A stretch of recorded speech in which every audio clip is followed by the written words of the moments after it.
the regular meeting of Sheboygan Area Schools Board of Education for Monday, April 22nd, 2024 at 6:30 p.m. Mrs. Lindell?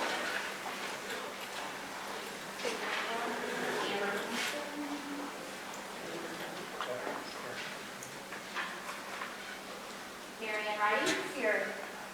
Julie Lozula? Here. Matt Marsha? Here. Dennis Olson? Here. Amelia Boyd? Here. And Lisanne Sharp? Here.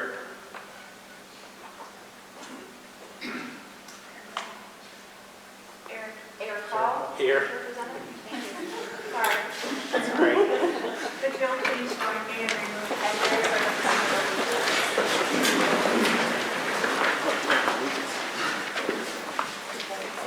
I pledge allegiance to the flag of the United States of America and to the republic for which it stands, one nation, under God, indivisible, with liberty and justice for all.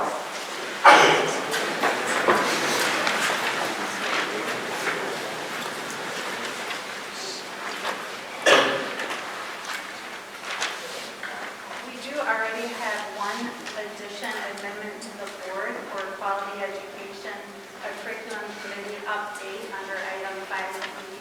At this time, there are several other items that I would like to request a motion for amendment of our agenda and for board members that can either do individually or as consent, whatever your pleasure is. One would be to move public comment from the end of the agenda to after approval of minutes. The other is to remove Sports Boosters presentation. That should be for the month of May and not April.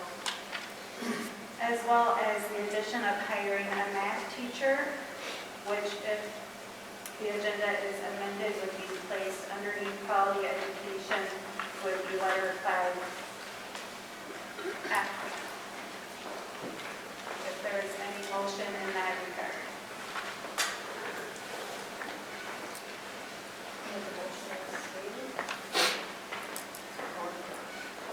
Moved by Julie and supported by Carmella. Is there any questions or comments? Mrs. Lindell?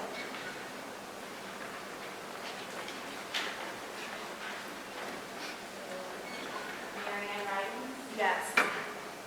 Julie Lozula? Yes. Matt Marsha? Yes. Dennis Olson? Yes. Amelia Boyd? Yes. Yes.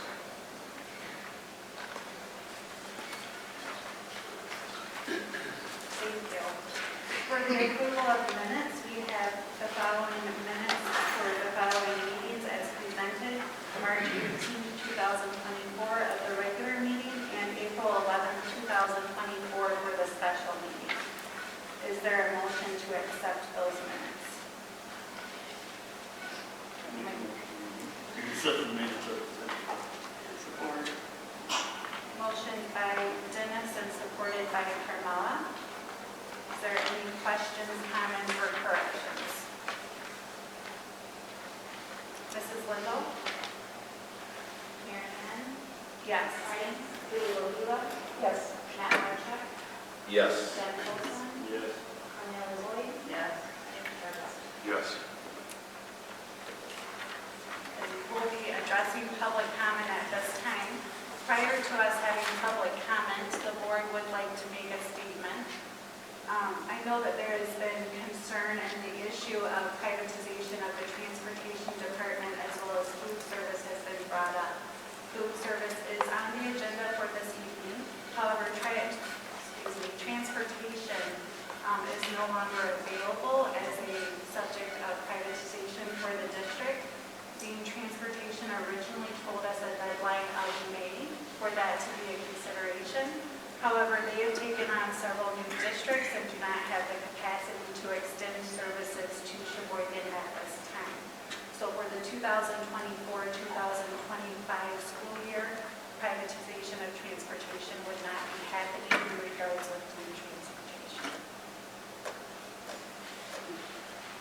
If there's any public comment at this time, we are more than willing to hear you. Please note that traditionally The board will not respond to public comment. However, you are being heard, and the board will have a response issued back to you if you provide us with your contact information.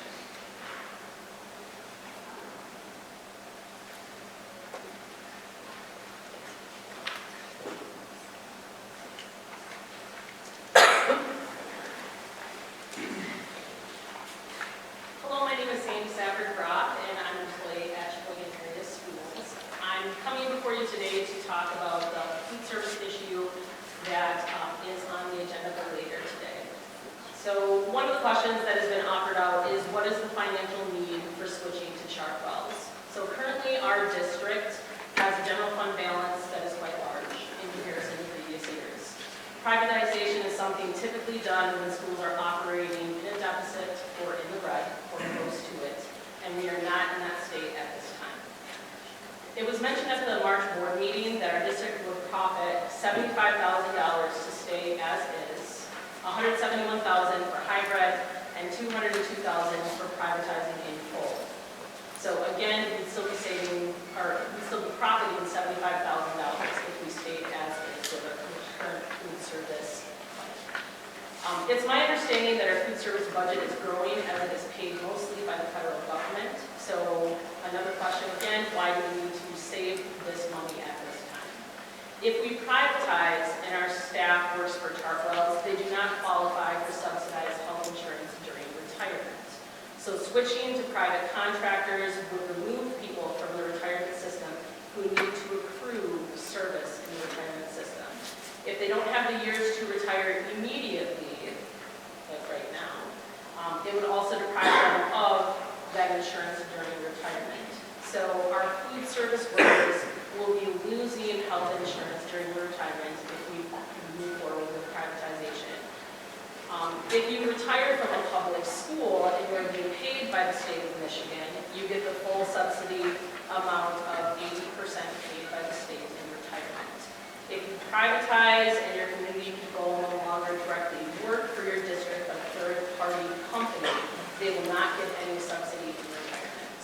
Now, I do realize that one of the motions that was put forward at the March meeting was to hybrid that system. So some of our current workers we have would fall under the old system when they would receive that health insurance subsidy, but any new workers who would hire would not. And also, too, you have to be vested in the system. So if you do not have, I believe it's 23 years of service or more in our district, then you would also be a person that would not qualify because you did not meet the minimum number of years to buy in. So if we privatize and your community people, again, no longer work directly for your district, but a third-party company, they will not get any subsidy in retirement. So our food service, bus drivers, and other support staff are valued employees at Sheboygan Area Schools, and I think this raises concerns for our other support staff groups that we have here in our district. Students rely on consistency in those roles, and we have many valued, loyal veterans, some who have given 20-plus years or a good chunk of their time to Sheboygan Area Schools. I believe that doing this move would be something that could potentially hurt people who have dedicated their lives to serving the people and children at Sheboygan. So again, the question is raised, what is the financial need for switching to Chartwells at this time? And I think that none exists at this current moment. Thank you. Is there anyone else that would like to address the board at this time?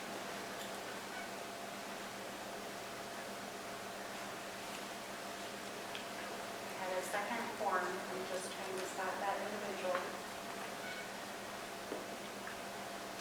If not, then we'll move on to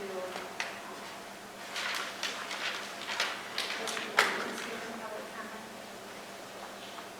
Okay, I just want to make sure, I don't want to miss anyone. Hearing none other than, we're going to move forward with our agenda for quality education. This is literally my favorite moment of these meetings, our Student of the Month and Student Spotlight and other spotlights for other students. Mr. McClinton. Thank you, Mary. I'm prepared to present Student of the Month. For 9th grade, if I could have no one slide.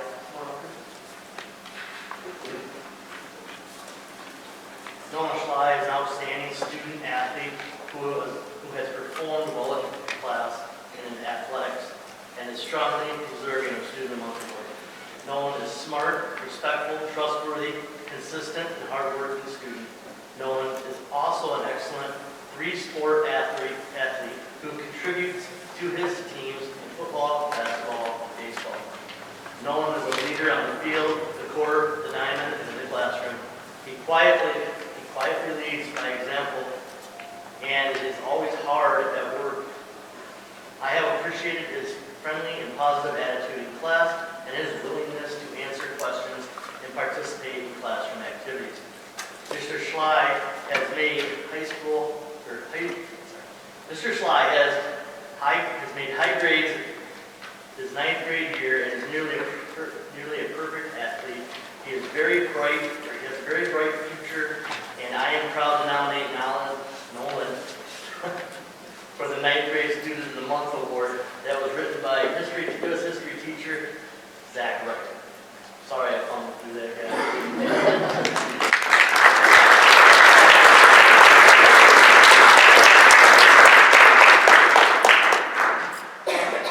Trustee Chamberlain in the room?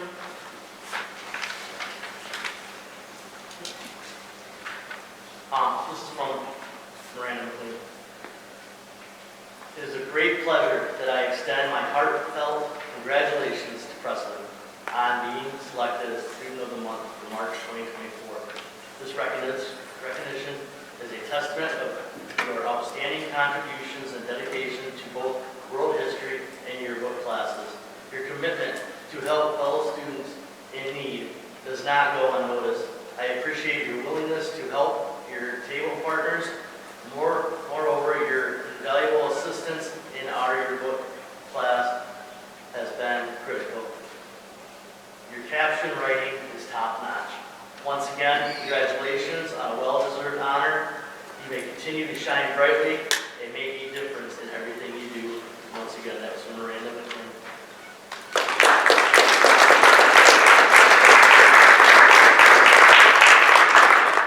I would like to ask George Yost, our AP Government and Politics teacher, who's going to do 11th grade, the nominators. So for Junior Student of the Month, it's Lucas Lacus. He's at the track meet, so he's not here right now. So Lucas is a junior in my senior heavy AP Government and Politics course. This is actually his first year living in Sheboygan, having moved here from Sparta. So as a new student, it would have been easy for him to stay in the background, not really participate, and just try to acclimate to a new environment. However, this is not Lucas at all. He's dove headfirst into our class from his constant participation, asking questions when he doesn't understand something, and also helping his fellow classmates.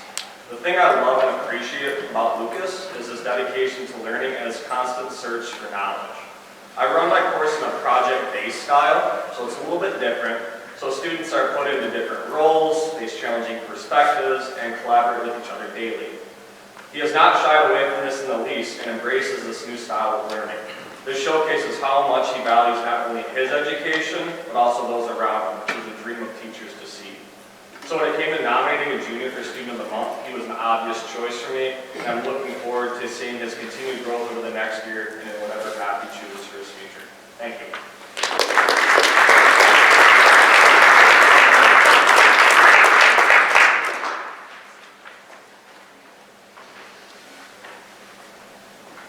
And our senior for the month of March is Jackson Dan. Is Jackson Dan here? Jackson Dan was also nominated by Mr. Wright. It says, Jackson Dan is an exceptional senior who represents citizenship, achievement, and leadership at Sheboygan High School.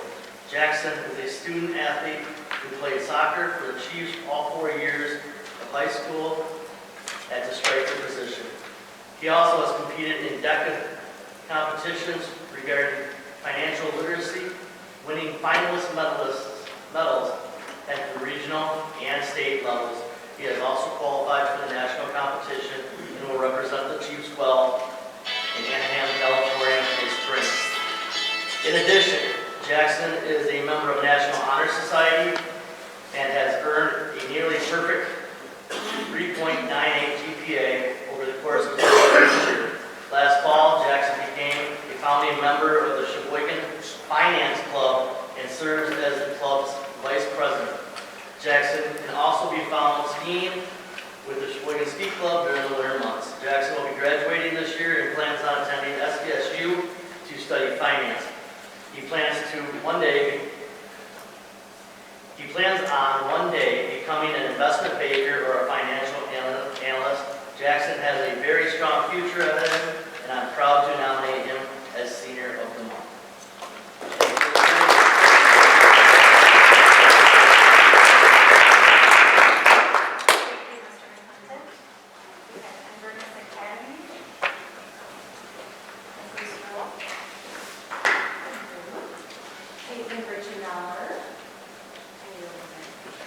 As she's making her way to the stage. This month's Inverness Academy Student Spotlight is 10th grade student Caitlin Maurer.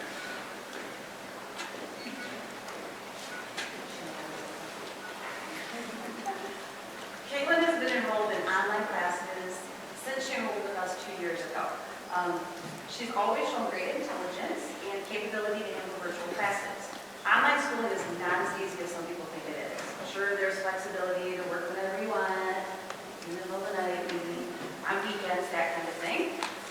But in order to be successful with online schooling, a student must be self-motivated, a self-learner, be responsible, that's a big one, and have the discipline to sit at a computer sometimes for hours on end. It's not easy. Caitlin not only completes her classes with excellent grades, but often completes her courses ahead of time and begins work on next semester's courses ahead of schedule. Caitlin is an intelligent, friendly, respectful, and mature young lady. Caitlin has an abundance of wonderful traits, but among the most impressive are her responsibility and work ethic. Caitlin likes to cook and bake, is interested in possibly becoming a chef after attending community college or possibly culinary school. We truly enjoy having Caitlin as a virtual student, and we know that she is going to be successful in whatever career path she chooses. So congratulations.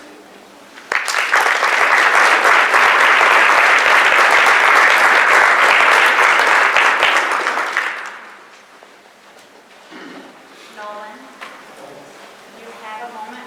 Can you pause for just a moment? Thanks.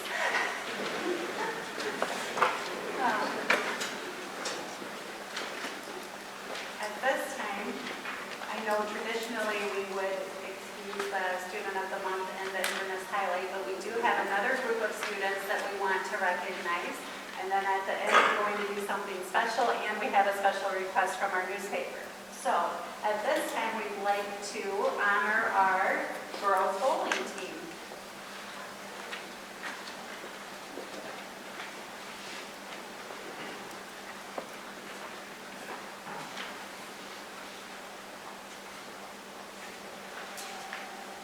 Hello, for those that don't know me, my name is Brian Taylor, head coach of the Sheboygan bowling team.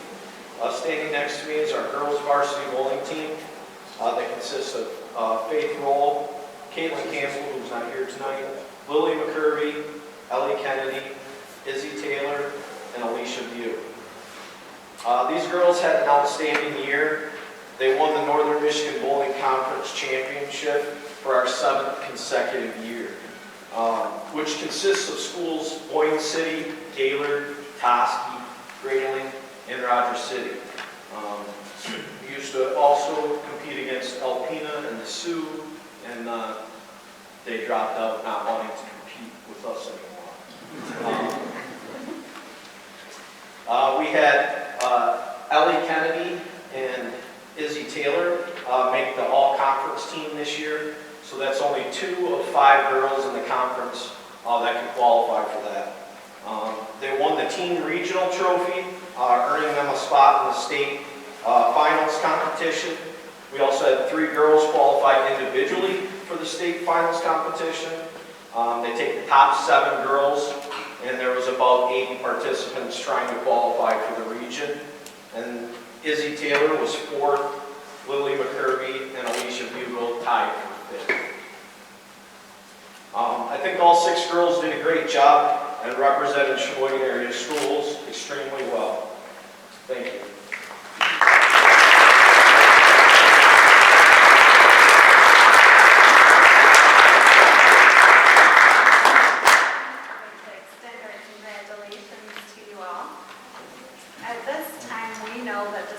success of these students, whether in the classroom or extracurricular activities, would not be possible without the support of parents, guardians, family members, and friends.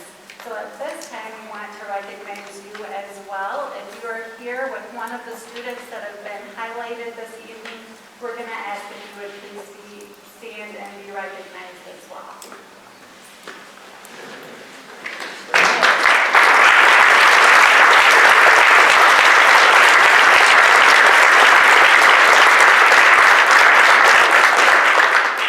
Congratulations again.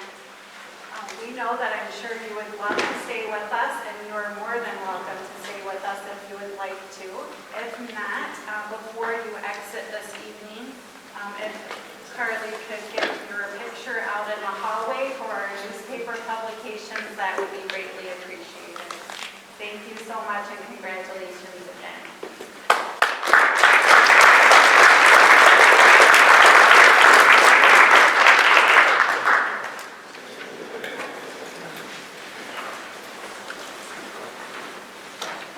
We still have a group of students in the room. I'm going to go with government. All right, you're with us for the evening then. Please feel free at the end of the night to come grab a signature from any board member for you. At this time, next on our agenda is the new hire. We have Mr. William Nesbitt II. I would like to separate this motion, if I could, please, to have a motion to hire Mr. Nesbitt as the next high school varsity football coach.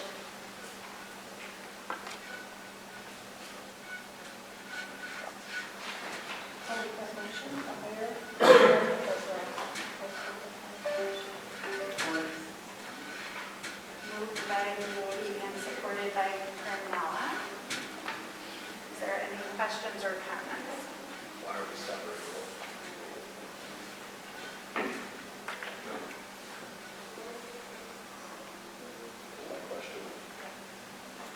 I would love to see Mr. Nesbitt hired as the next varsity football coach. I would like to separate the motion into the football coach versus him as a teacher, just because I have additional questions in regards to the hiring process, not Mr. Nesbitt himself in the role of teacher for the district.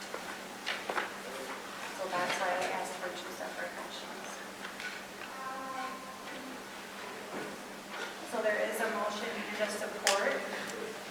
Is there any questions or comments? Any other questions or comments? Mrs. Yes.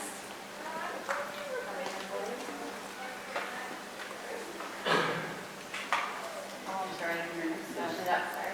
Yeah. You're close. Sandy Targa. Yes. Matt Martek. Yes. Dennis Olson. Yes. And Julie Lozada. Yes. Then if there's a motion for the hiring of Mr. Nesbitt as a high school teacher. I'd like to make a motion to hire Mr. Nesbitt as a high school teacher. Support.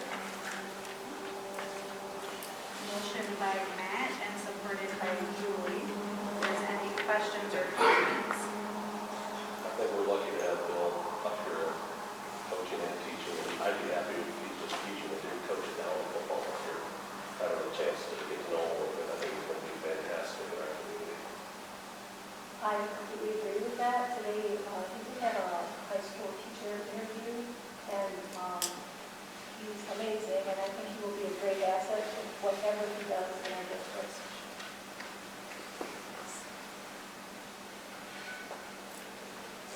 My questions are more in regards to not Mr. Nesbitt himself by any means, because I did read through his resume and feel that he would be a wonderful teacher. I just have questions in regards to the process that was utilized and if there is open positions at the high school that he would be certified to fill. So that is what my question is. He does have an English certification along with that. There is some English openings, correct? Yes, we have an anticipated English opening here gentleman who's already verbally announced that he won't be here next year. And then we also have the capacity to add classes in our physical education department, as we discussed for a few months now, by utilizing the fitness center. So it could be one or the other, it could be a combination of both. But we have more than enough openings that fit his current certification. And also during this interview, I was impressed with the curriculum is not there. Like, I love you for that.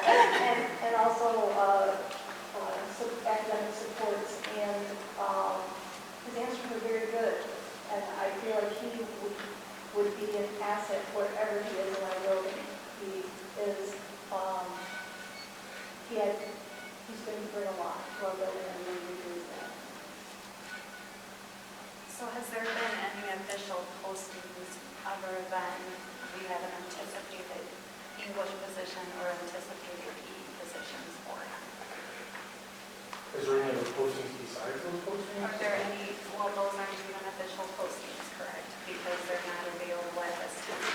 There's not been an official resignation. Correct. Yeah. So right now, we have not accepted an official resignation from the English teacher. And due to the fact that obviously Nancy is retiring and we're hiring new high school teachers, what exactly, there's a lot of ideas out there in regards to how we're going to utilize the fitness center. As you know, right now, the fitness center is very popular after school. Sometimes we have 50 to 60 kids in there because right now there's no access to the fitness center during the school day. So through the athletic committee conversations and even through some of the curriculum committee conversations, we've been discussing this for months, that the fitness center is the place we want kids to be. We want to start scheduling classes in there during the day. So I don't want to be, I'm not the high school principal, right? We have Nancy leaving, we have somebody else coming in, we're doing interviews on Friday. I would really like to see that be the new high school principal's decision as to how all these pieces will fit together.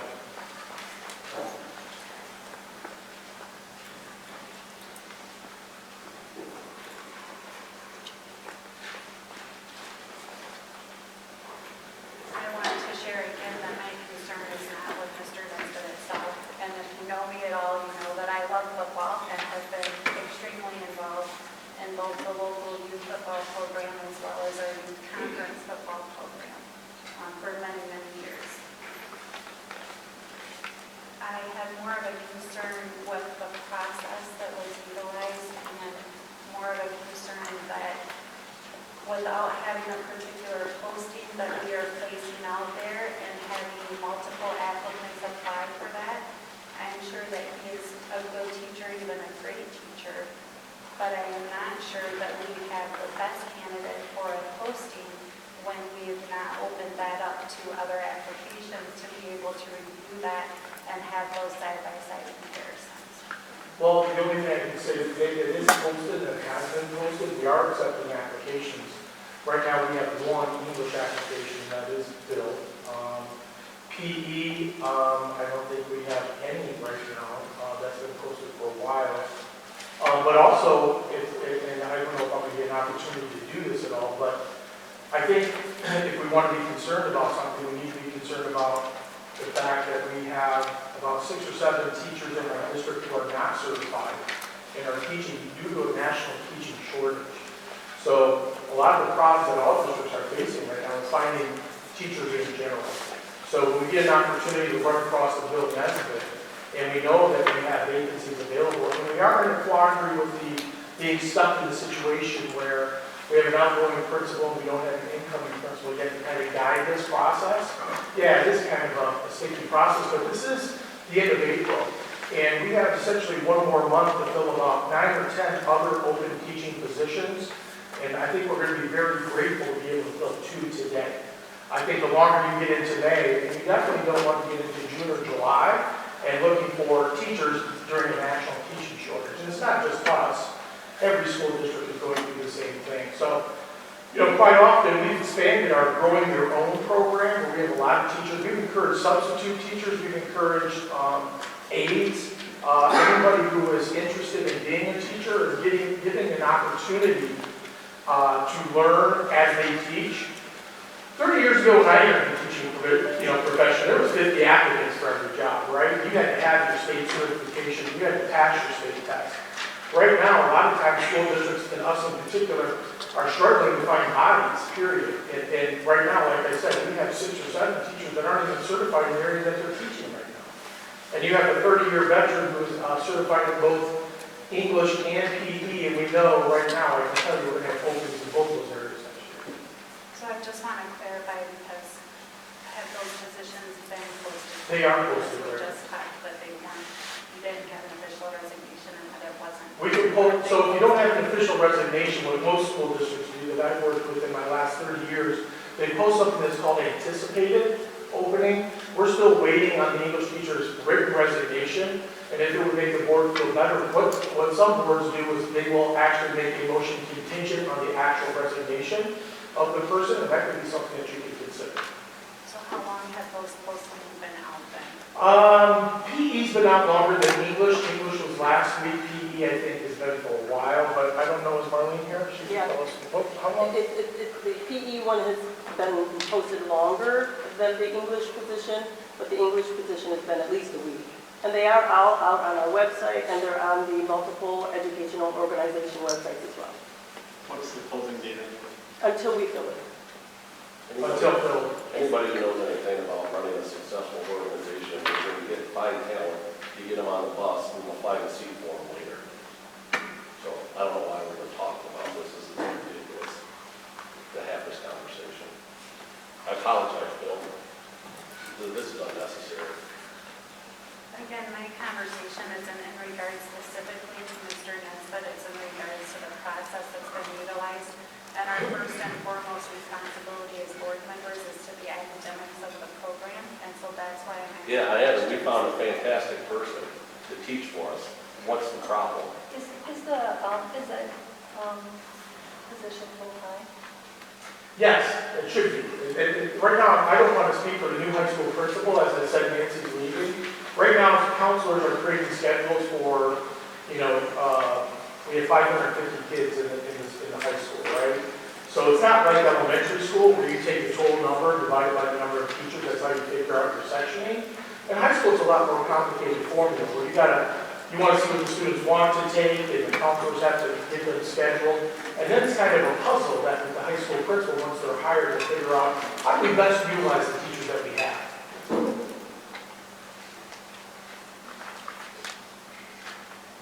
Is there any conversation or questions other than what's already been spoke this evening? Okay, we do have a motion and a support. Mrs. Lindahl.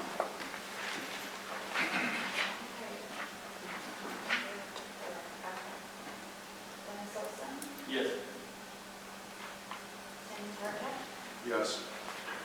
Julie Lovia? Yes. Matt Marshall? Yes. Amanda Boyd? Yes. Mary Hyden?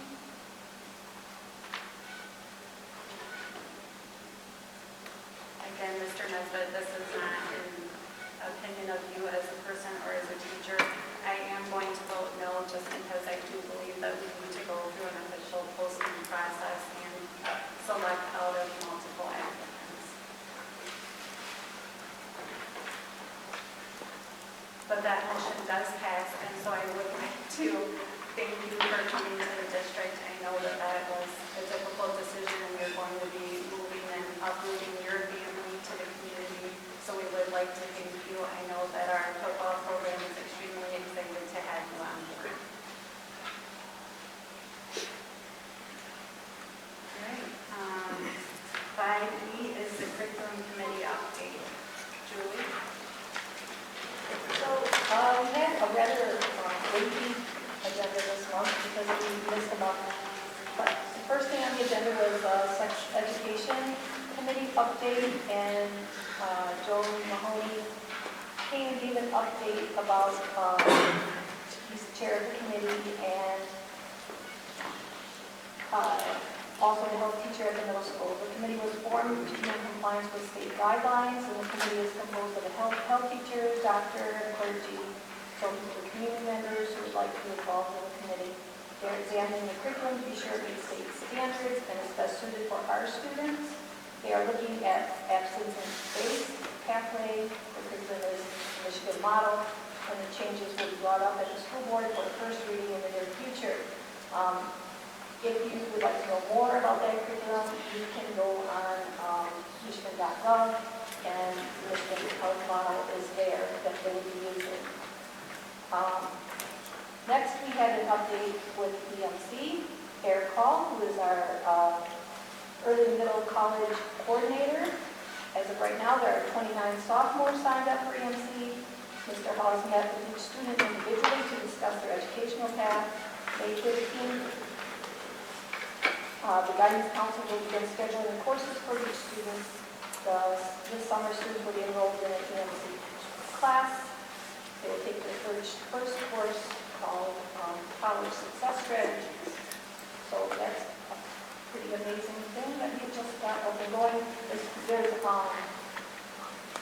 also an attachment in this packet if you want to know a little bit more about it, and a copy of the acceptance letter. Next we had Dr. McGram from Traverse City come and do a presentation on a phobia response consortium.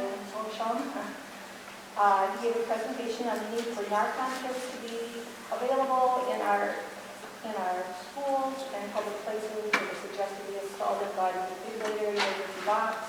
Dr. McGrath obtained a grant, so there would be no cost to the district, and there is also an attachment in order to be able to. Actually, I emailed that too because it took up too much color, so let's email. The CTE program gave a yearly update. Mr. McClintock gave a report about the CTE program. All audits were completed with 100% compliance. The audit program will be ASC accredited as they are waiting for final approval. Some of the events highlighted are students are attending the DECA International Career Development Conference. Culinary students will be going to Mission Point for a culinary event. Welding has a competition at Ferris State University, and auto and welding are beginning their certification process. We are very fortunate to have such a fantastic CTE program. Next, there's a coordinator update. Each month at the meeting, we have an update for the coordinators in our district. Mr. Tamlin is the Health and Wellness Coordinator.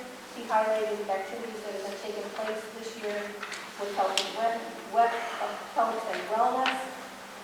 They had a suicide prevention from the Way Out of Darkness Week walk. I think it was a walk. Turkey trot. It's an outdoor walk that was partnered with Bishop Motors with a $2,000 donation. A team nutrition grant was obtained. CPR, health curriculum updates and revisions. Then our second one this month was from Nancy Sprague, who's the safety coordinator. I also emailed you her PowerPoint because it was a lot of ink to print.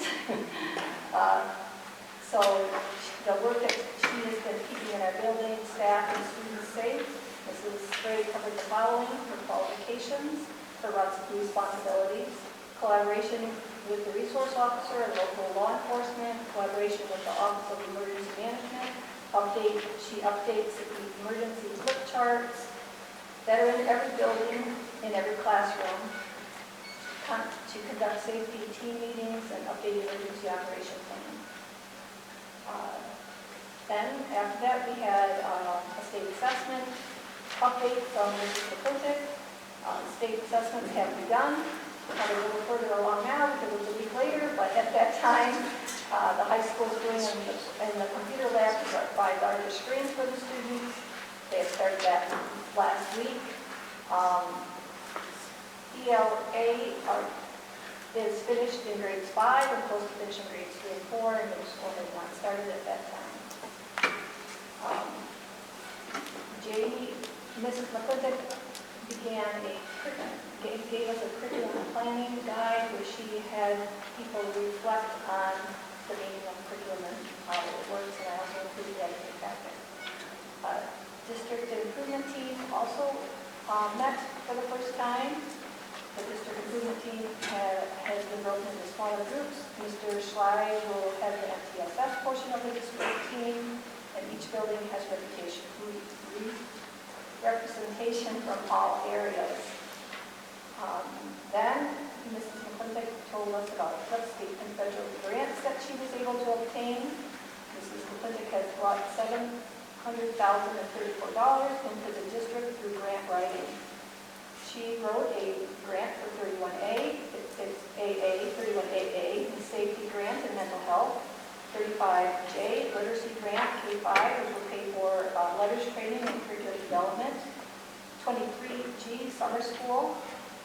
And 27K applied, but she has not gotten the final word, and that will give loan forgiveness for teachers. That's all money that is going to be brought into our district by Jamie's hard work. Next, the summer school, I put that packet in there, and this year we will have an amazing summer school. It is on our website, if anyone would like to look through that and see more.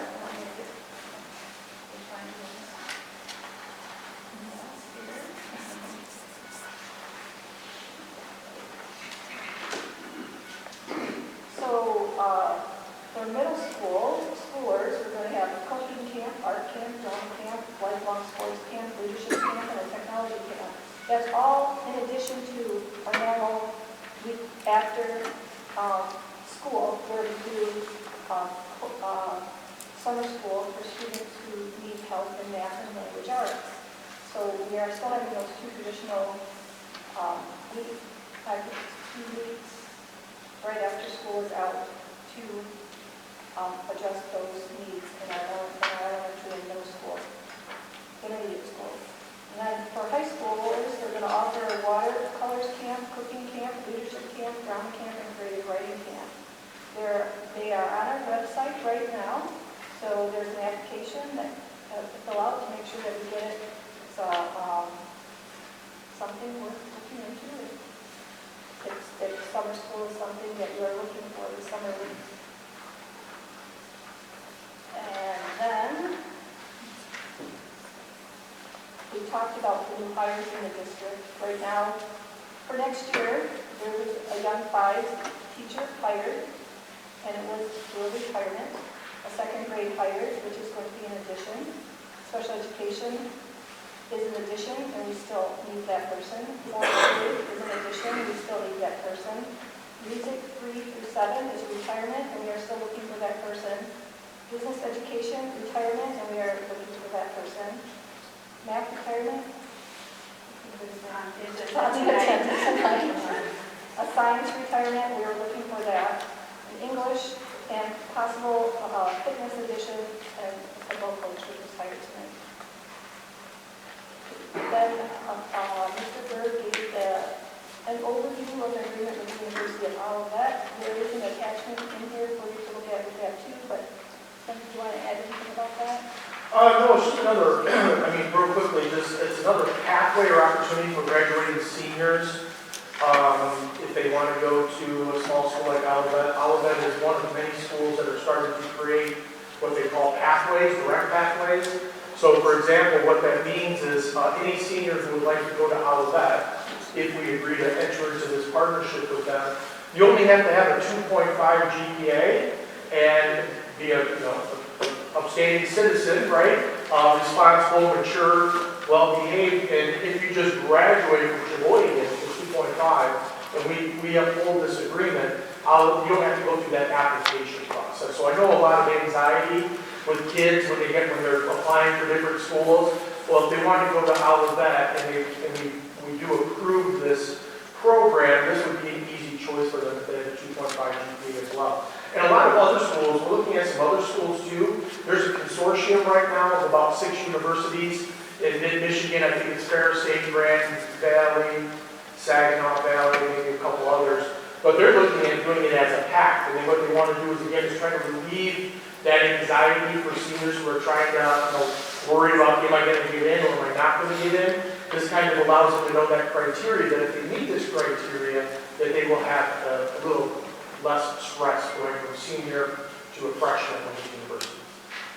And is it there's some funding that goes along with Yes, that's, at Olivet in particular, they also have another program, it's called Olivet Advantage, I believe. And there are 3 different programs depending on where you are. But you can essentially apply for these through the Olivet Direct. And if you are approved, if you fall within the criteria of these 3 different plans, the first plan, if you're approved, is free tuition forever, for 4 years. So that's usually, there's some financial criteria that you have to meet in order to be eligible for that one. And then the other ones are a little bit different. So if you don't necessarily qualify for plan 1, you could see some reduced tuition costs in plans 2 and 3. So it's they have to apply and see where they fit, but it would be another great opportunity. So is that something we have to, is there approval for that? Actually, I talked with the president of Olivet College. He actually wants, it's just simply doing the paperwork. I don't think it's something that we necessarily officially have to approve by the board, but there's a process to it that Jamie McClintock and myself are working with Olivet College. And one of the kind of cool things is that the president wants to come to the campus and kind of just take a look around and kind of do a publicity type event where we can, kind of promote for them. It's a positive. The reason I learned about this is that Regular just did this. So I saw that on social media that the principal of the Regular had taken some students down to Olivet, and I was reading about this Olivet Direct program, learned more about it, and now we're going to follow the same path.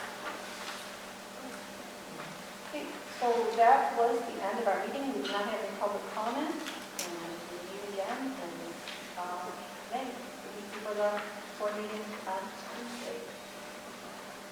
Thank you, Joyce.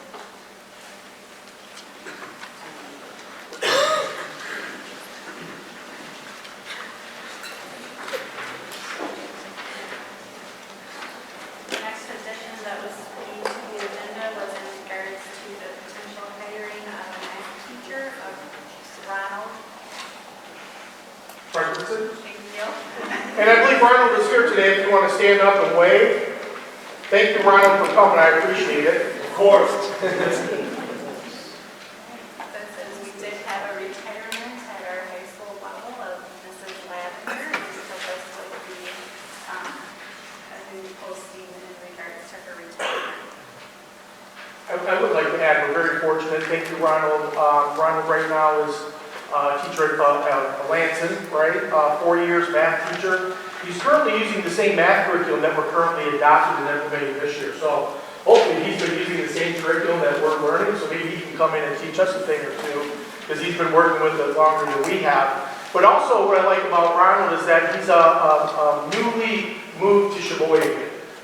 So he's a Sheboygan resident, I think on 2 years now, is that correct? That is correct, yes. Yeah, and I believe your wife is a teacher, but you guys just had a brand new baby, is that correct? Just had her first birthday. Well, congratulations. Thank you. So maybe we can talk her into teaching for us when we get that youngster in preschool. That would be wonderful. Is there a motion in regards to the hiring of Ronald Frederickson for high school math? I'll make the motion as presented. Support. Are there any questions or comments?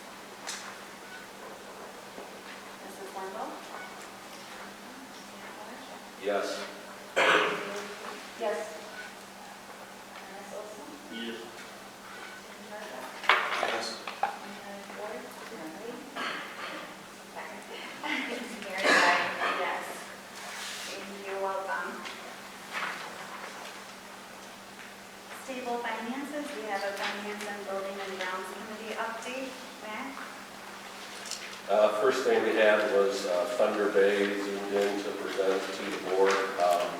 They received some grant money to either renovate the current Thunder Bay clinic, and they're also interested in expanding it. However, their proposal was to expand it into Mrs. Brown's room, which I don't think is a possibility at this point, just because of our lack of classrooms at the school.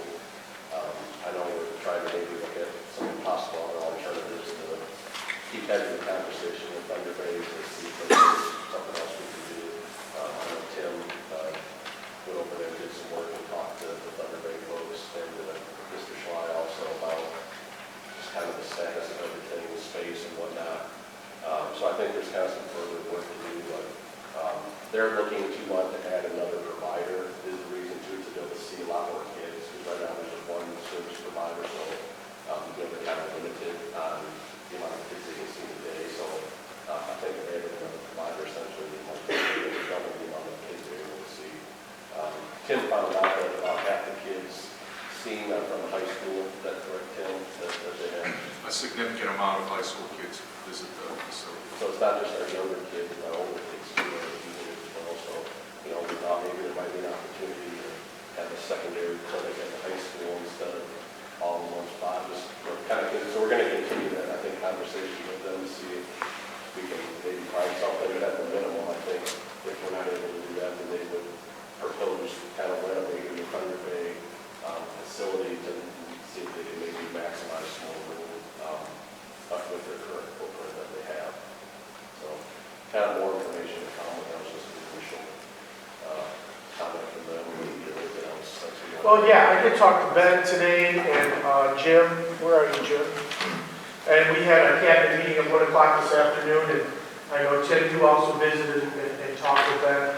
I don't think that we have any available space, classroom space, to give them a classroom. So the grant that they're currently looking at is not a lot of money. It's not enough money for us to do an addition, but it is enough money to renovate the space that they're currently in, and or maybe kind of create a doorway to an adjacent room. But we don't have any space to give. And I think Ben and Jim, you agreed with that, correct? We're pretty much busting at the seams right now. Now, I will say, as Matt has said, Thunder Bay is wonderful. To have have registered nurses and medical folks right here in our building for our kids in our community is a great thing. So we want to support and encourage them as much as we possibly can, but we can't make space where we don't have space. So right now we're looking at renovating the current space and or possibly, and this would require the board probably taking some money if this would be a consideration. They really want to keep it one local spot instead of moving the second spot over to the high school. So the only other thing, which is just food for thought, is just we could add out towards the parking lot. That would be the only way, but that would be more expensive than renovation, obviously. The grant that we currently have, my understanding, wouldn't cover the cost of an addition, just renovation. So unfortunately, we just don't have the space right now. Did you have anything else? Well, there's other options in terms of real estate too, because you have like the mobile office space. It's essentially a trailer that you can have, that would be at almost instant square footage for if you had the need. So that could be an interim step to, between now and time and perhaps. Yeah, and I'm not sure, did they say if the grant money could be used for the purchase of a mobile office? Didn't get into that. I don't recall. I think we have some more. We have some more to do, for sure. This is kind of an initial conversation that we had with them. So I think there'll be more to come on that topic. Then we had the land survey on the lots that we're purchasing next to the high school. The survey did discover there's a minor, I don't know if I'll call it an encroachment or not, but the house that you guys can see on the survey attached, they kind of had their backyard extended. Our realtor here, I think, is going to give us a little. Yeah, Audrey, you want to give us a couple updates on the land survey come back, and if there was a little bit of a discrepancy, we figured it out, is that correct? Yeah. So, I'm Audrey Martinchuk with Berkshire Hathaway Home Services in Sheboygan, and the property that is on the borders of Loomis, what we discovered with the survey is that both the folks that are bordering on Lincoln and the Loomis property, in their legal descriptions, and our examiner went back to 1939, because we were trying to find out when this discrepancy happened. Both that neighbor that's bordering Lincoln and the church's property on Loomis both have that little sliver included in their legal description. And it has something to do with two different surveyors. And interestingly enough, the property on the corner, that's on the corner of Loomis and Lincoln, whoever did that survey apparently agreed with whoever did the survey on Loomis, because the encroachment only runs behind the second property. And it is about, it's a sliver of property, I guess you could call it a sliver, it's about 30 feet, and it runs the length of the secondary piece, which is approximately 150, 160 feet long. So it's 0.31, and what the church elected to do, that gentleman who lives on that property has been maintaining that property for well over 20 years. And since 1939, that little sliver was in that property's legal description, as well as the church's property. So in talking to the church, we talked about the fact that he's been maintaining that yard. He's actually been mowing that property. Did it make sense? Because it was in our legal description, it could have went ahead and closed. But we talked with the title company, and we talked with the church, and we talked with the surveyor, and made the judgment that we didn't want to be a bad neighbor. We didn't want to leave it and have it be a problem down the road, you know, for the school to say, gee, this is our points voted, you know, we need another 30 feet of your property you've been maintaining. So the school, or the church elected to abandon that 30 feet and that strip, give it to that neighbor who always thought he owned it, and cure any type of encroachment so that the school down the road would not have to deal with any issue. And that didn't get thrown in with the survey cost. It was approximately $800, and the church is paying to have that, have the legal rewritten with Ellen Granger. So the new survey is correct now, right? Yes. Been corrected. Yeah. And the land that we originally thought we were purchasing or considering for purchase is, the sliver of land is how much total? Like 0.31 of an acre. And what Ellen Granger, I understand that Ellen Granger came and addressed Yes. this with maybe the finance committee. Correct. And let them know that the value of that is minute. Right. It didn't really affect the property, but having a situation where we either had to go to court or became a bad neighbor or just left it would not be good for the school. And we also decided that after, now that the land survey has been corrected, the environmental survey we decided not to do, right? That would not provide us any information that we thought was necessary for the You purchase. guys, you spoke with the environmentalist, and that's from Mackinac Environmental.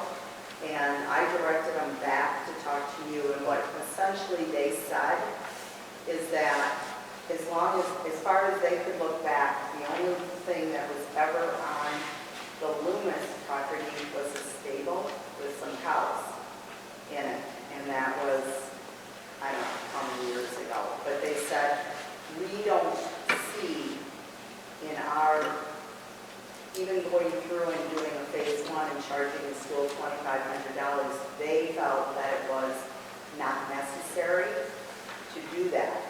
So I directed them back and said, it's not my decision, I'm not, you have to talk to Spencer on that. So I understand, didn't you call? Yeah, the finance committee discussed it, and I think Okay. we decided that it wasn't worth the money Yeah. to do the environmental study based on the information, historical information that we gathered. Yeah, and it would have only been a phase one, and a phase one is essentially a review of title documents, and there was nothing that was ever built on that property. So the chances of any form of contamination were, they felt, very minimal. Thank you. Okay, then we had a landscape drawing for the high school courtyard area from Grady Landscaping. I think he was going to look at it, like to see, I was just asked him what the proposed part of the area being grass, and we just asked him what would it be if we had turf instead of grass there, just to reduce maintenance on it in there, just because it's in an enclosed space, so instead of bringing a mower and blower and weed whipper in there, that kind of stuff, be less maintenance, but he just, in the drawing he proposed, just kind of cleaning up the area a little better so the students would have a little better access and extra access out there to eat lunch or maybe do an outdoor class or something when it's a little warmer out. So I think we're just waiting to get that updated info from him to get kind of the final prices on both options. Then we had a facility update from Steve. The new high school locker rooms for boys and girls. The drawings are pretty much done, I think. We're just waiting, will be another week or two. I think we got it today, actually. Okay. So those are going to go out to bid soon, along with the science lab, kind of now simultaneously. You guys recall, we had no bids on the science lab because some of the contractors said it was too small of a job. And so we're trying to kind of do this now concurrently, hoping that somebody will take all these projects together and would be big enough to garner some interest. I think Steve indicated that he found one contractor did have interest, and at least one did have interest in doing both those projects. So that's going on. We had east moisture in the gymnasium walls. Steve proposed to have a study done for, I think it was like $16,000. We advised Steve to maybe try to get with a couple of local contractors to have them come in there and look in there to see if maybe they can decide what the source is. Just in our discussion, we kind of think maybe it might be an insulation issue that's causing the moisture at the top to run down the walls, not a leak or anything like that. So just maybe trying to look for a little bit of a lower cost test and pay that up front. So I think Steve is going to investigate. He said he had a couple of people he could call that. We had a sign estimate for putting a new kind of display sign out in front of the school. We kind of discussed kicking that down the road until later in the year, maybe seeing what next year's budget looks like, and then figuring out if that's maybe something that makes sense to do at that time. So that might be discussed maybe in the back half of the year. And then Steve had a quote for a new lawnmower that the board doesn't need to approve because it's under the same as what he just wanted to give us a heads up. The previous mower they used was about 25 years old and was kind of starting to rust out and not be functional anymore. So he's getting one from a local place too, so they get serviced here where the other units that they currently have to take a CAS. We had the Reach Riley settlement for the east parking lot that I think we finally resolved that with them. Nobody had any issue with payment of the bills. Our investment funds are currently just all in the liquid fund right now. I think they're earning over 5% like they have in the last couple of months, so no changes there. I think that was basically it. I missed anything. Anybody else remembers talking about? Did they come to the finance committee? They were at the board. What was that by? Yeah, I was going to cover that if you don't mind. I apologize. There were too many commitments that week. So I think that was it as far as Going back to the survey with the purchase of property, does the board need to take any other action? I know that we had agreed to purchase the property contingent upon the survey. It did come back with things that have now been rectified. Is there anything else on our end, Audrey, that you're aware of that we need to do for you? And I think that waives all your contingencies, and we're at the point where we move forward and set a closing date. Any questions for Matt? Thank you very much. We have a suggested motion to acknowledge payment of the current regular and bond invoices in the amount of $740,000. Excuse me, that is not correct. $740,271.17.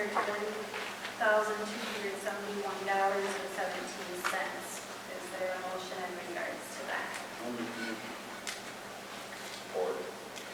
Moved by Dennis and supported by Matt. Is there any questions or comments? Mrs. Wendell? Mrs. Boyd? Yes. Julie LaVoy? Yes. Dennis Olson? Yes. Matt Marshall? yes. Mary Martin? Yes. Tim Jordan? Yes. We have the food service contract next on our agenda. At our last month's meeting, we did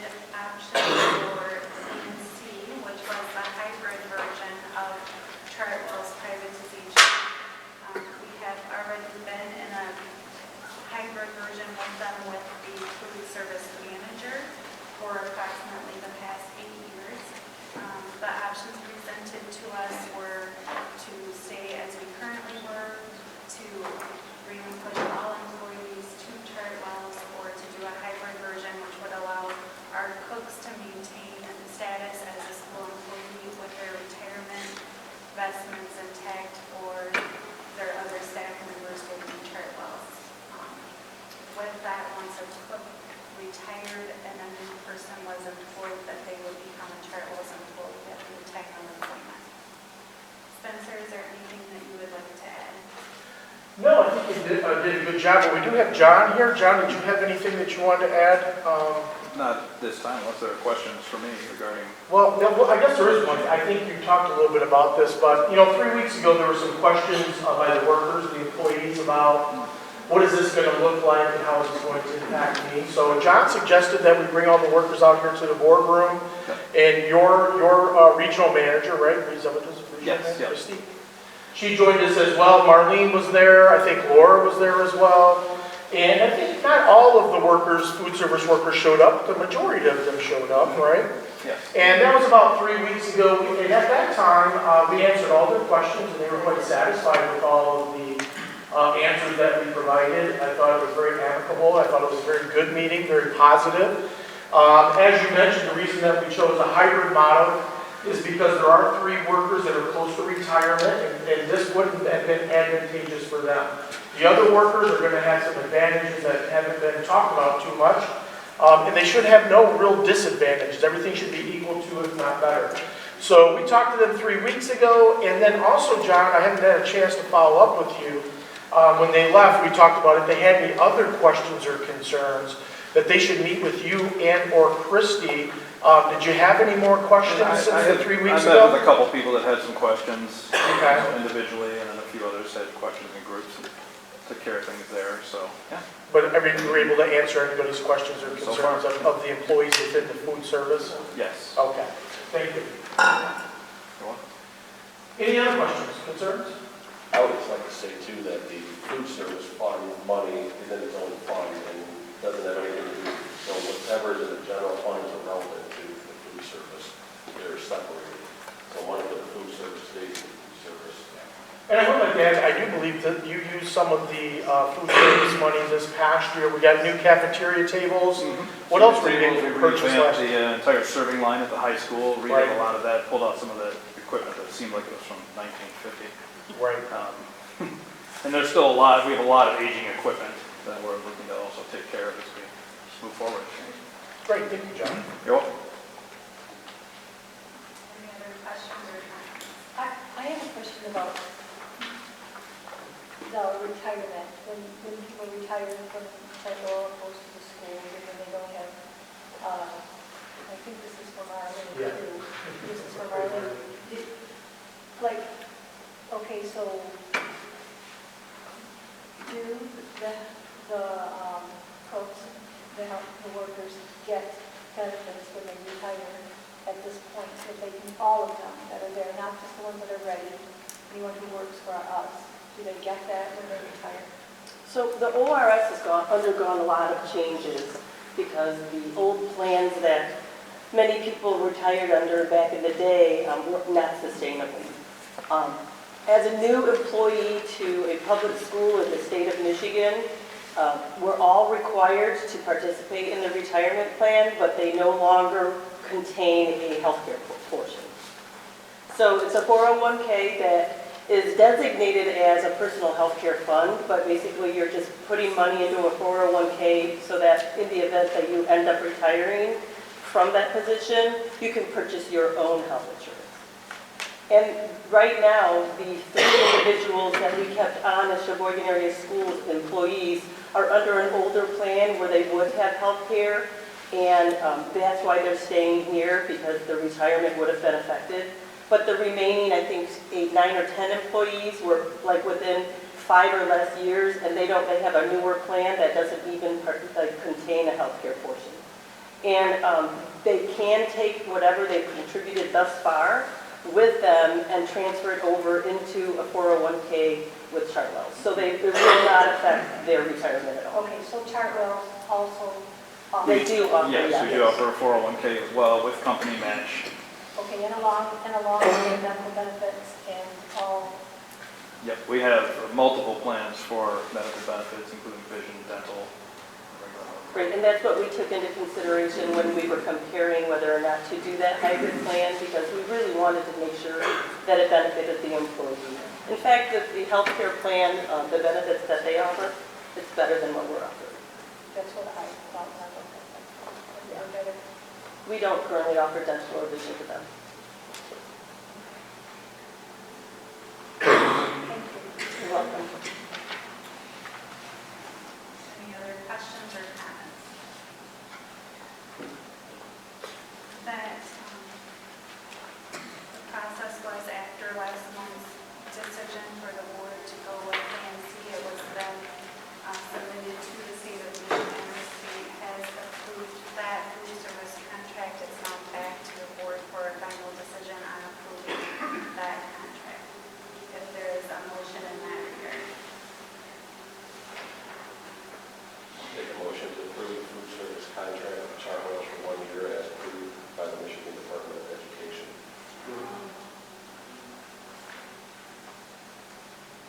by Matt and supported by Dennis.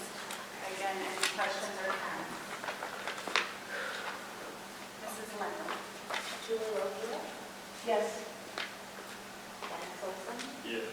Mary Harden? No. Ken Marshall? Yes. Susan Georgia? Yes. Romana Boyd? Yes.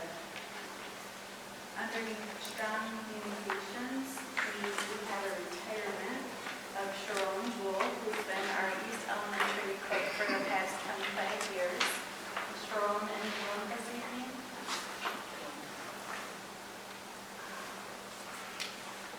I do just want to extend my thank you from the district level for all of her years of service to East Elementary and the youth of our community, and that it is greatly appreciated.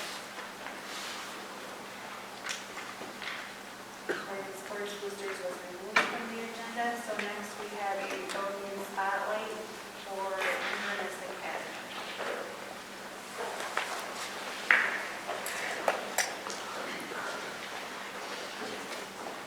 Okay, first, I have been a coach for a long time, and I'm very competitive, so when Jen and Ben did their spotlights and had the Ben Q and fancy pictures and all that, I thought, yep, wow, I'm doing that. That's my competitive stuff. And then part of being competitive and competing is also learning to concede when you realize you don't measure up. So here I stand with paper in my hand. So here's my building spotlight. Kind of like so firstly, we have the backpack program that has moved into our building by lack of space somewhere when we took it over as a district. And it's become a pretty cool thing, I think, in our building, because I think that our students have taken this on almost like they're being leaders in the district or leaders in the building, and they almost sometimes fight to be able to go down to the backpack room and pack up stuff and help out with things in the district. So I think that's a pretty cool thing that we've taken on. We do bag up over 110 bags of different miscellaneous foods that we distribute to the district schools to get out each week for the families in our district. So I think it's a pretty cool thing that we do here. Proud of the kids for taking that. We this year have embedded some social emotional learning curriculum into our English classes. I hope to purchase an entire program for next school year. We're looking into a program that I found that I think is phenomenal. It actually has some athletic components that we can even embed into our sports programs. But I'm really impressed with the impact it's had on kids just in the building. There was one student who I think previously had struggled with some regulating emotions and dealing with some stresses in life, that kind of thing. And this is a month post having the class where they did this stuff in English. And there was a response to a question on an unrelated topic in a different class. And her response was, I would need to have a growth mindset in order to achieve my goals. And her English teacher came running down the paper, look at it, look, it actually sank in. So I think that's really important. I think post-COVID, a lot of the kids that we have in our building here especially do struggle with their emotions and with their, how they handle stresses and anxiety. And I think that's not just unique to my building, it's, I think, district-wide, statewide, it's children. So I really like that we added that to our curriculum, and I hope to have that on next school year. We have quite a few students that have decided to take CTE classes at the high school over the course of the school year. We started with a few more than what we've ended with here at the end of the school year. A few kids decided it wasn't to them, culinary wasn't their thing, stuff like that. But we do have support by Steve Fleming, the bus garage. He sends a bus over at lunchtime to pick up a handful of kids. So we have 9 students right now that are still continuing in welding, autos, culinary, choir. We have a wealth of different courses. And that's 10% of our population. So that's a pretty good number, I think, of kids that are choosing to participate in not just face-to-face classes, but things that would benefit them in their futures. So we currently have 12 signed up to take courses there next school year, with 3 or 4 that are undecided as to which class. So we're going to have, I hope, 15 or more students that are choosing to take CE classes each year, and yet remain enrolled here for their core classes. So I think that's taking advantage of the thing that our district provides. With the addition of the fitness center at the high school, we were able to get some equipment here at Inverness that we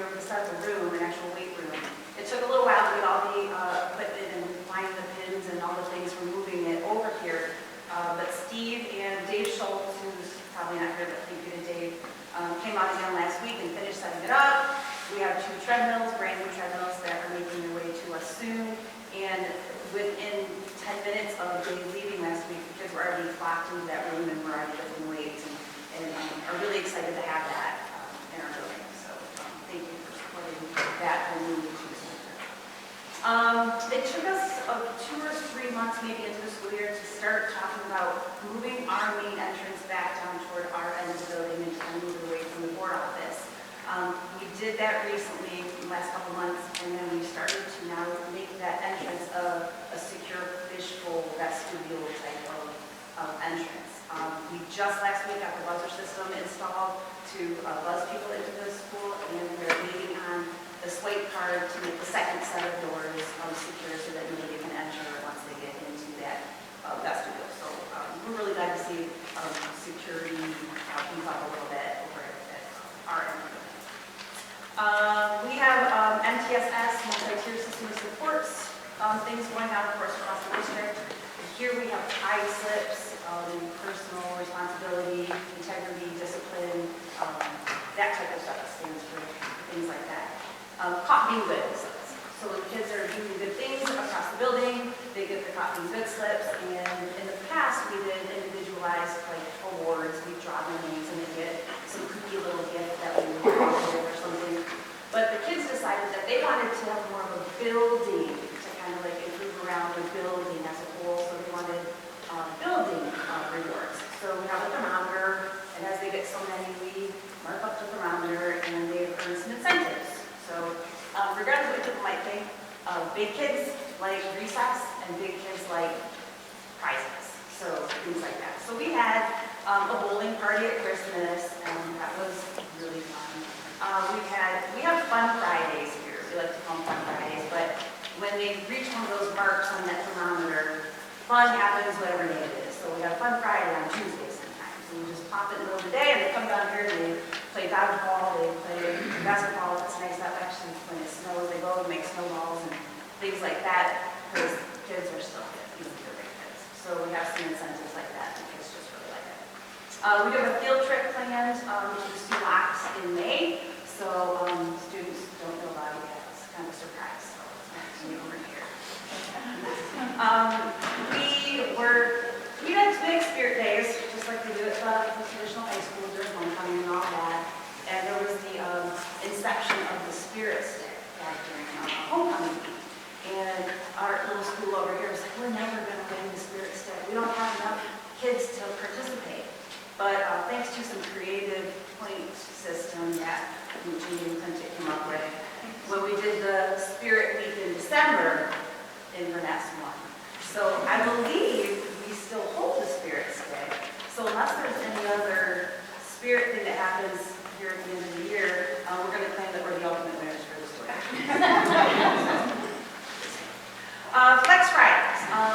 We, as an alternative program, are allowed to apply for and we're approved for waiver days with the state of Michigan, which are non-school days in the school calendar. Alternative schools can apply for a wealth, up to 40 days off in the school year, but you have to do innovative, creative, something unique with those days. So we applied for 17 of them, and we are in the thick of it right now. We have 6 in a row coming up, Flex Fridays. And what we do on Flex Fridays, face-to-face students who are caught up in all of their online classes are passing all of their face-to-face classes and aren't getting in too much trouble, get to have Friday off. So who would have thought that having an incentive to not come to school would be a really good idea to make them come to school in the first place, but it really works. So in the weeks where we have our Flex Fridays, attendance is up, behavior is better, assignments are getting completed, and then we have a wealth of kids who don't have to come to school. That also allows, though, for us to bring our virtual students in, because we were really trying to think outside the box about how we can make more connections with our virtual students who sign up, sit down and meet with me, and then sometimes often disappear. They have to email, they have to connect with teachers like that, but we don't see them like you see kids every day. So with our virtual students, if they fall behind pace, or they're not communicating regularly with their teachers, then we force them to come in on those days. So it gives us a really good connection with those virtual kids. what we wouldn't have otherwise. So I really, really like the Flex Fridays, and I plan to have that grow a little next year and use it in slightly different ways. I have a lot of data accumulation I have to do come end of the school year to get to the state to prove that we make good use of those days, which I will share with the board once we have all that accumulated. Things like the attendance rates, the CAS classes and whatnot. And then that's what we'll use to apply for next year. There is another local school district that I kind of got this idea sort of from when I went to that conference last year. And they run it every Friday of their entire school year. And we thought, well, we're going to start a little small and then see how it grows, and we sprinkle them in where we thought they fit well. But I'm already seeing the benefit of it, so hoping to have it grow a little bit next year. Sports, one of the 5 MVs that was mentioned earlier, we had 2 Inverness students that were on the bowling team this year. That was kind of fun. For the rest of our student population, we really, really liked those 2 girls, and we're so excited that they were involved in something so cool. So when we had the parade out of town, we had them slide through our parking lot, and we made signs, and our whole school went outside and froze while we waited for them to get here. But it was a lot of fun. We had some of those school morale type of things, so we appreciated that. And we have a few students right now involved in track, and I believe one of them just finished like 7 that they recently in discus or shot put. He was pretty excited to be contributing in a really good way with the track team. That was good to hear. We took on the Adopt a Highway program this year for our stretch of highway that we reside on. I've been trying for a couple of years to figure out who was in charge of that and to get them to give it up to us because it made sense that we're right here. So we could literally walk out of our school and go clean up the highway. So it finally worked, and actually they just changed the sign this week to say Inverness Academy on it. So it now is ours, and now we're going to add that to our community service efforts and clean up the stretch of highway here in the fall and spring. And last, our enrollment continues to climb. So we had in the fall started with 67, I believe our fall count was, and we've increased by 41% since the fall count. We actually had 2 more students call today to enroll, so we are 95 in our school right now. So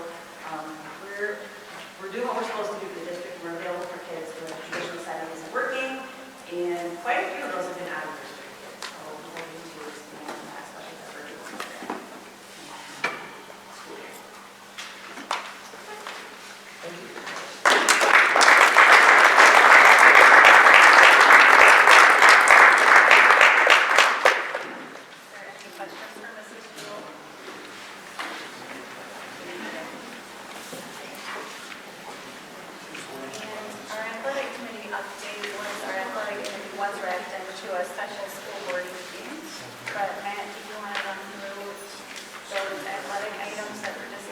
Yeah, I just had one, a couple of things. I know we all heard most of it already,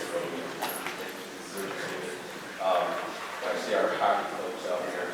I know we're still looking into that issue. I know Jason and Spencer are looking into the co-op schools to see how that would all factor together. So you guys are just going to have to be patient maybe for another month or so before we kind of come back with a formal answer. I mean, I think we're pretty broad support to at least help you guys with transportation. The athletic trainer part, I like, just so you guys are aware too, that we have several sports that the trainer doesn't even come to. So I think as a school district, we need to address maybe that as a whole, or at least let before we pay for the people team, you guys start looking really back on that. So I think there's some more points of discussion to be held on that issue. But so we're working on it, and over the next month or two, we'll probably get back to you guys so you can plan for your next year as well. And I know they're going to work. I think there's a co-op thing is what they want to research. Yeah, I talked to Jason earlier this week. I think, the idea is that we are the host, essentially, for this hockey program, which incorporates like another 3 or 4 other schools, correct? And I do agree. We had we had the ability to listen to the presentation, and I think that the cost for transportation is something that we all kind of agree that we look into. And I think that's something we can help them out with, but we're still working on the numbers, so. And then I know you and Jason are gonna work on the athletic code of conduct this summer. I don't think we really have a whole lot else that needs addressing at this point.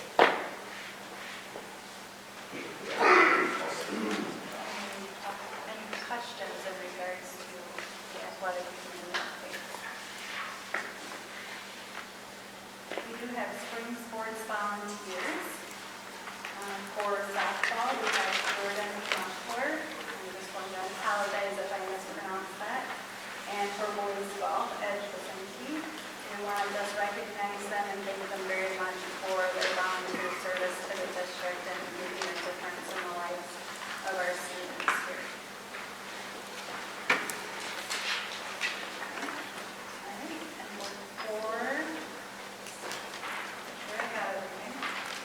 We make a motion to adjourn. Government students, as soon as we're adjourned, you're more than welcome to come to any one of the school board members and we'll send you the agenda. Mary Ann, before you adjourn, can I just make a couple comments? Are there things that are on our agenda? Just as part of the athletic committee, I guess I should have mentioned this. Absolutely, yes. Okay. Well, I just wanted to make sure, I know Bill Nesbitt, his wife and daughter are here.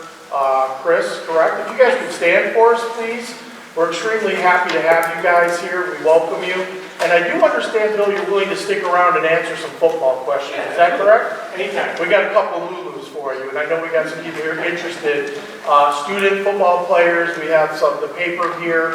And if you can stick around for a few minutes, I know there's a lot of folks that are ready to talk football. It's been a while since Coach Schultz has resigned, so I think we're ready for that. So I want to welcome you to the community, and please stick around for a little bit because we would like to talk with you more. Great.